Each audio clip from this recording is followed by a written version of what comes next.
इस्लाम में अखलाकी कहानियाँ मुनफसल और मेम हिस्सा हैं। इन कहानियों के ज़रिए हमें अच्छे और बरअमाल की तरफ रुजू किया जाता है। ये कहानियाँ अमली ज़िंदगी के माअकमल मिसालें फराहम करती हैं और इंसानी तशहीर को बेहतर तरीके से समझाती हैं। मैं पहली कहानी बयान करता हूँ जो हमें इस्लाही नसीहत करती है। एक बुजुर्ग खातून अपने बच्चे को एक चीज़ की वजह से डांटती है। यहाँ पर आओ टू राइट पर टोस्टर की मिसाल दे। ये कहती हैं कि तो बुरा बच्चा है, कोई भी टोस्ट पर नाचता है। चंद दिनों बाद उनके बच्चे ने इस मुश्किल का सामना किया जब वो अपनी मगरमच्छ को टोस्ट पर उठाया। ये सीख लिया गया कि जब हम दूसरों को निकता रहते हैं तो खुद भी खतरे का सामना करते हैं। दूसरी कहानी हमें एहतराम और तकरीम का सबक देती है। एक लड़की थी जिसके मुआवजे का बंदूक एक अजीम मैदान मार्शल के पास था। ये बुजुर्ग मरहूम खैबर विशलीजी की मिसाल देती है।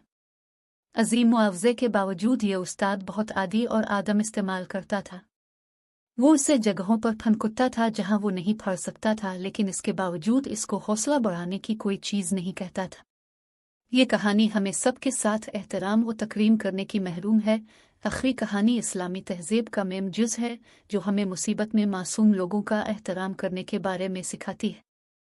एक बुजुर्ग मरहूम एक मुसलमान खातून के बारे में कहते हैं जो मुसीबत में सबको आराम शामिल करती हो। यह खातून रोज़ाना घरों में जाने वाली तकलीफ़ों को तशद्दुद करने में मदद करती थी। ये कहानी हमें सिखाती है कि हमें दूसरों की मदद करने का फुर्सत दिया जाए और खिदमत गुजारी के बारे में सोचा जाए। आखिर में इखलाकी कहानियाँ हमें समझ देती हैं कि कुरान व हदीस में बताए गए इखलाकी उसूलों को अमली ज़िंदगी में लाते हुए कैसे बरअमल करना चाहिए। ये कहानियाँ हमें इतने तरह की सीखती हैं कि हमें ज़िंदगी में बेहतर शख्स बनने के लिए मर्तबा बर रास्त करती हैं।